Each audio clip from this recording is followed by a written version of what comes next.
with that being said, we are going to move right on to our next panel here with Robin Albin and Victoria Watts. Welcome, ladies, to this segment of the panel. This segment of the summit, I should say, the importance of universal design for access and equity. Wonderful to have you on. And Robin and Victoria, I'm gonna pass over to you to start the conversation. Okay, so I'll introduce myself. My name is Robin Albin, and I'm the founder of Insurgence, which is a branding and innovation agency. We specialize in beauty, health, and wellness with a particular focus on startups. Victoria, do you want to? Yeah, sure. Yes, absolutely. I'm Victoria Watts, founder of Victorialand Beauty, a visionary rights activist, and the creator of the Cyrus system of raised universal symbols.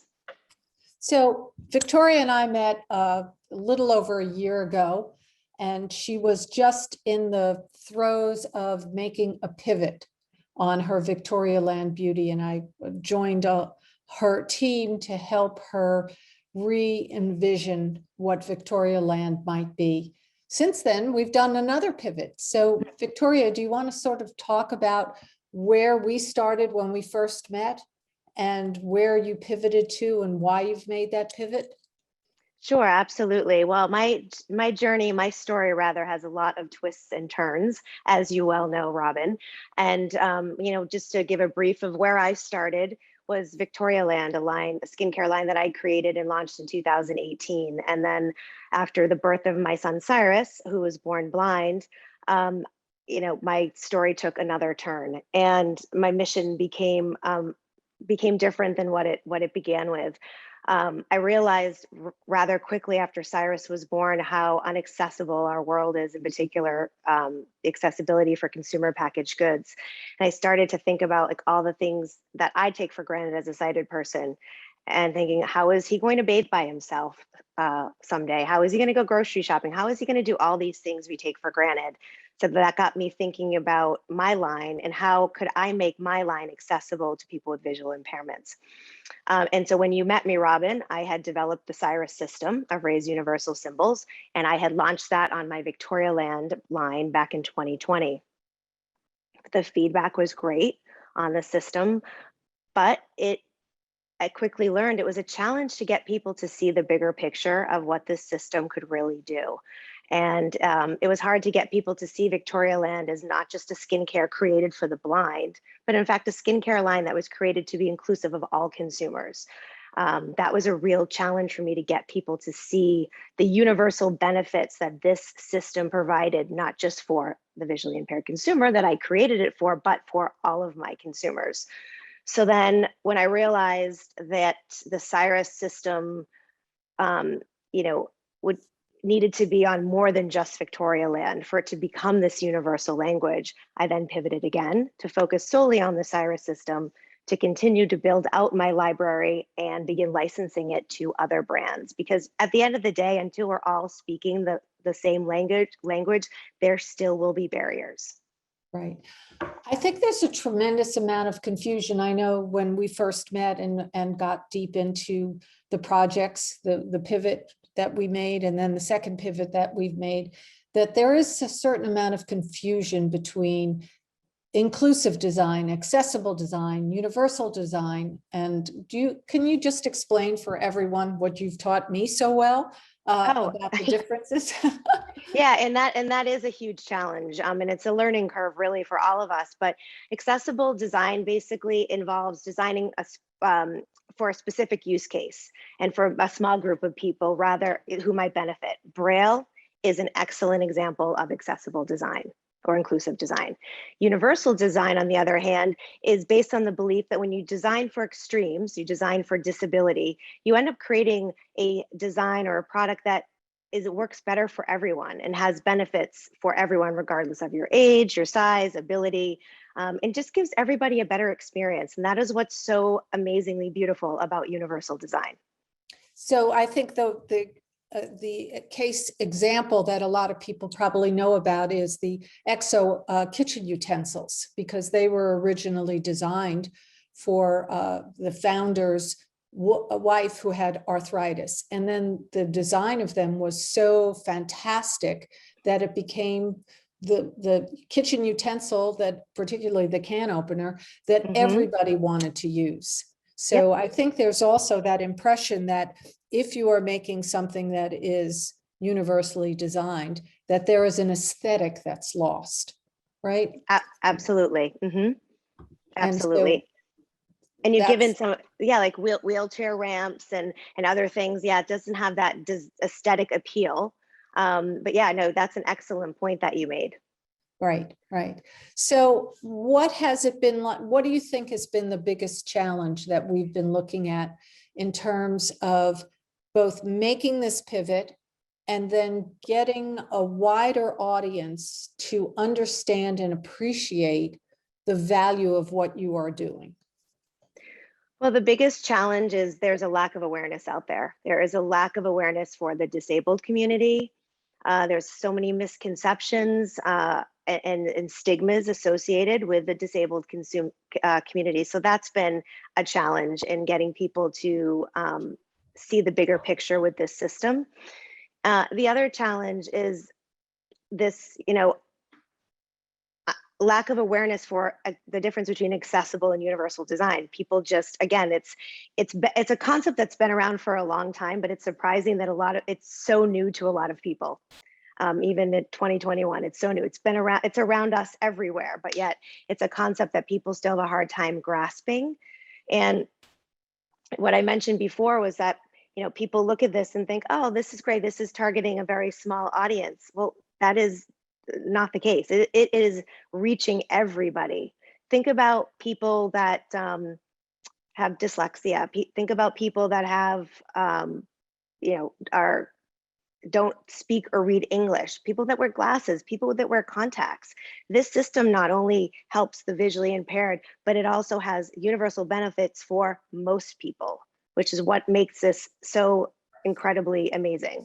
I think that was the one of the great epiphanies that we had along the way, was just how many people have some sort of visual impairment. I mean, I'm wearing glasses. I can't see anything anymore without my glasses.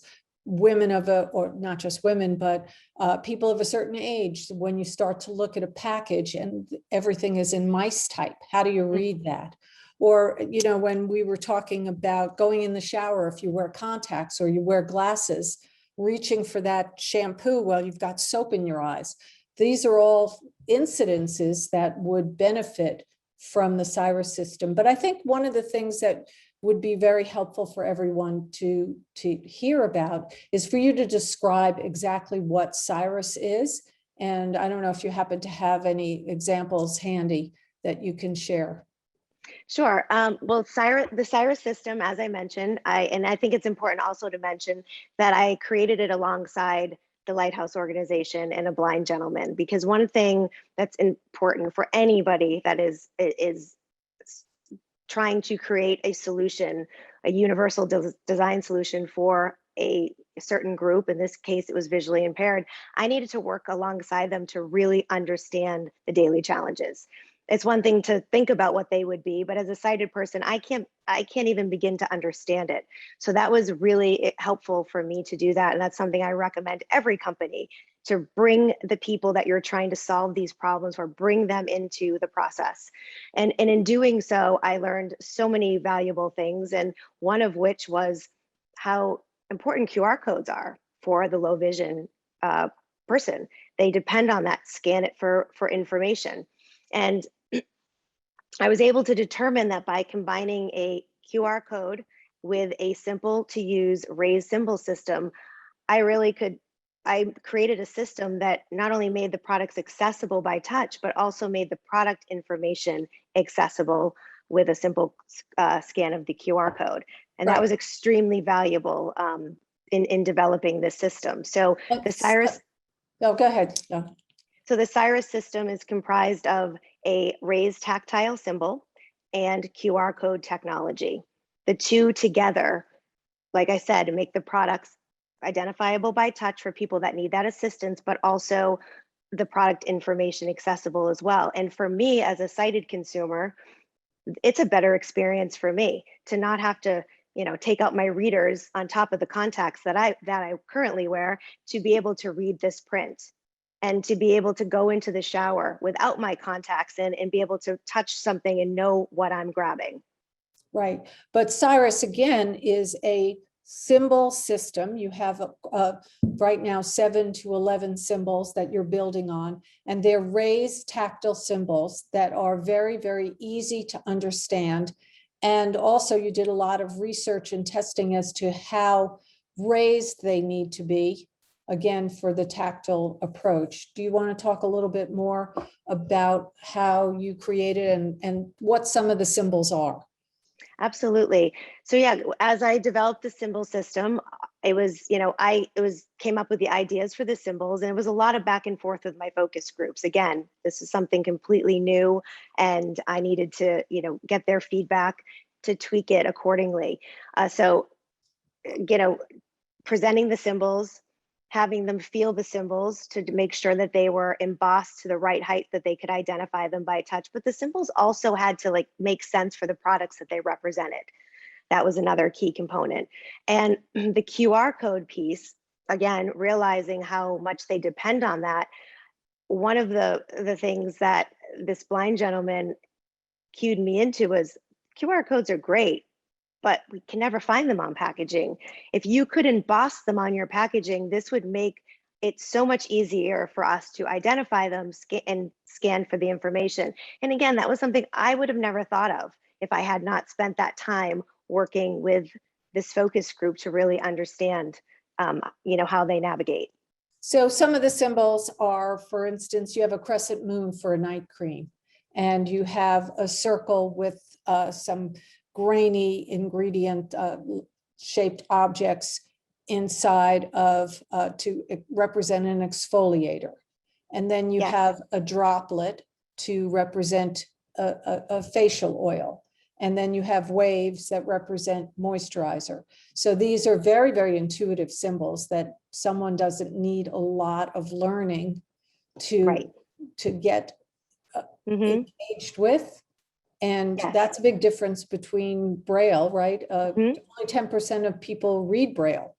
So, right, and it's such a low literacy rate. And I again, when Cyrus was born with blindness, and I started to really, dive into this community, I just assumed everybody that was blind knows how to read Braille. That was just from, that's just what I thought. And I was shocked to learn that only 10% of the visually impaired know how to read Braille, which is why I decided to create this symbol system, because clearly Braille was not that solution that I was looking for. Right. I guess you don't have anything that you could show people handy, right? I do not have anything handy. Okay. Well, I invite everybody to reach out to Victoria. I'm sure she'll be happy to share the symbol system with everyone. So what's next? Where are we headed? What do we need to do? Well, what we're doing now is, again, we pivoted and we're solely focusing on the Cyrus system, building it out beyond the skincare symbols that have been created thus far, and beginning to license them to other brands. The Cyrus system has the ability to empower so many people with independence, but it has to be a universal language adopted by every brand. It has to be not solely on Victoria Land. It has to be adopted by every brand, because until, like we said, everyone is speaking the same language, there will continue to be barriers. Right. And I think the other sort of disadvantage of it being just accessible, as it was when you created Victoria Land, that gives the blind and the visually impaired only one choice of products. So by making this universal and by offering it to other brands as a licensing, people with visual impairments, whatever level they are, have a choice of products that they could go to rather than just one lane of products. And it's a universal right for everyone to enjoy products, regardless of what your ability is. And you hit on a good point. It shouldn't just be whatever accessible option is available. It should be every product they should have access to, regardless of what that product is. Every product should have equal access for everyone. So how does someone learn? I know this is something we're working on. How does someone learn the symbol system? How hard is it to learn the symbol system? Well, if we can learn what emojis are, then we Right. can learn what this symbol system. It's that easy. It's that intuitive. Right, right. And do you see this as having the potential to go beyond the beauty space into other categories? Absolutely. Absolutely. I think this should be on every single consumer packaged goods across every category. Right, right. Well, we have time for some questions. I don't know if there's anyone in the audience, or Jerry, if you're monitoring questions. No, there's no questions from the gallery, Robin. There's no questions. Well, we invite anyone that might have a question now to pop it into the chat. We'd be happy. We have another bit of time to answer any questions. No, no questions. Okay. Well, again, we invite you to reach out to Victoria or to myself if something pops up. And there's one thing on. I would like to say, one final just take home on this, is that, accessibility is not an accessory. Okay. It's not an accessory. And, everybody has the right to have access to products. Everybody has that right. And accessibility needs to be thought at, needs to be considered at every step of the consumer journey, and not just an accessory at the end of the day, which we see, in a handful of brands out there. So that's one thing I really hope this Cyrus system will change, and make it more of a, from the ground up versus just this accessory that we see. And I think the other thing, again, to the question that I asked you about other applications in other categories, there are so many categories where there are generic packages that, and particularly pill bottles, without that kind of tactile, what am I using here, or even the QR codes on a pill bottle, or on any kind of, traditional and, again, very generic bottle, this could be a tremendous asset. Oh, this would be so helpful with pharmaceuticals. I mean, just think about that. I mean, everyone takes, medication, vitamins, what have you, and to be able to navigate that without assistance would be amazing. To be able to navigate what are the directions, what are the usage, what's what. I mean, pill bottles are all the same, like you just said. This would be huge in pharmaceuticals. Right. Absolutely. Okay. Well, I think that wraps it up. If there aren't any questions, again, feel free to reach out to either Victoria or myself if you have any later questions. Jerry, what happens now? No, that's absolutely wonderful. No, that's absolutely fine. I think everybody gets a few minutes extra time. Everybody gets a couple minutes back in a day, but the conversation doesn't have to stop there. If you guys are on the HITLAB Summit platform, crowd comes. The networking rooms are open, so please do feel free to connect with both Victoria and Robin after this.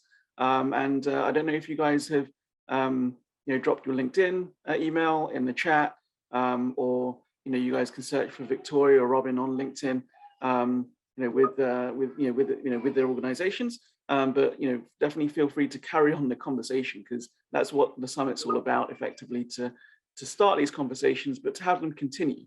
Of course. So thank you very much both for being on. Real pleasure having you on and speaking about this topic.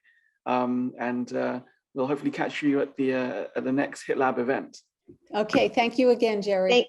Thank you, Jerry. Wonderful, guys. Everybody else in the audience, thank you for popping on. We're going to take an 8-minute recess or 7-minute recess until we join our very own Prem Srinivasan, our Director of Medical Affairs at HITLAB, who'll be speaking with Dr. Sachin Shah from GSK. So we'll see you back here at 5 o'clock.